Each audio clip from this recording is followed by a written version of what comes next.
12 candidates monteront sur scène le 19 juin prochain pour décrocher le titre de Miss Paris 2022 et succéder à Diane Lair, devenue ensuite Miss Île-de-France 2021 puis Miss France 2022.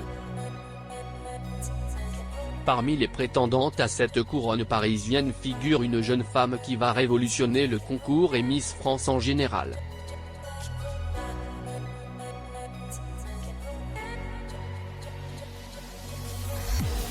On retrouve en effet dans la liste des candidates dévoilées par le Parisien Andrea Furet, qui sera donc la première femme transgenre à prendre part au processus de sélection de Miss France. La jeune femme n'est pas une inconnue, loin de là. Passée par le cours Florent, elle est en effet une actrice reconnue qui a commencé sa carrière sous son nom masculin de naissance, et dans des personnages de garçons, dans le téléfilm La Vallée des Mensonges en 2013 avant d'apparaître en 2015 dans Tom au pays du Père Noël puis en 2019 dans la série Trauma.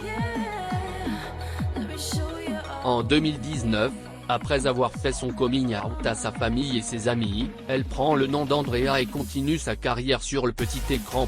Elle marque les esprits dans le téléfilm Il est elle, évoquant la transidentité.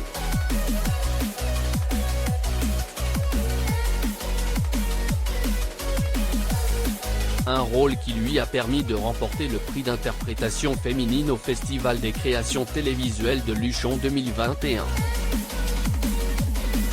J'étais surtout sceptique sur la manière de traiter le sujet par une chaîne comme TF1, en prime time. Il n'est pas toujours abordé comme il le faudrait dans les médias et dans les fictions. Et le public a aussi tendance à confondre transidentité et travestissement, même si le sujet est sérieux, et bien que nous l'ayons traité sérieusement, il est aussi abordé avec légèreté et humour. Ça m'a beaucoup plu car, pour ma part, c'est de cette manière que j'ai vécu ma transition.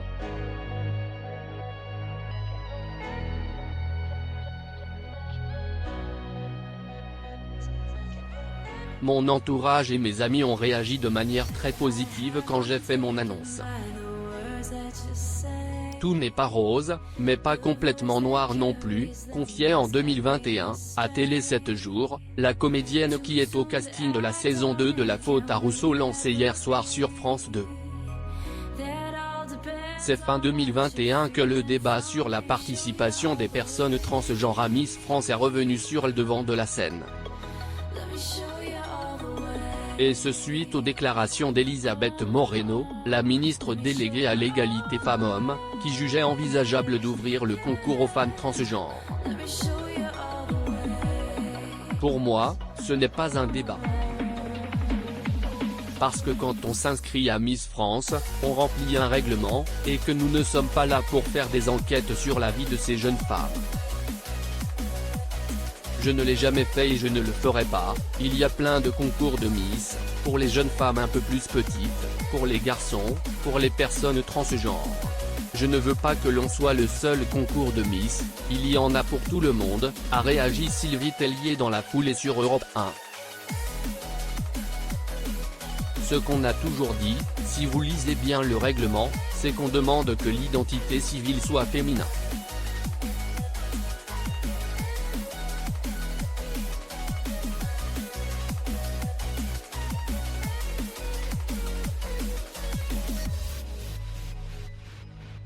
Donc, il n'y a pas de problème. S'il y a des transsexuels qui ont cheminé vers le féminin et qui ont une carte d'identité féminine, il n'y a aucun problème. Il n'y a aucun souci, a ajouté Alexia Laroche-Joubert, la nouvelle présidente de la société Miss France, dans un entretien accordé en décembre dernier à Sud Radio. Clara Coloni.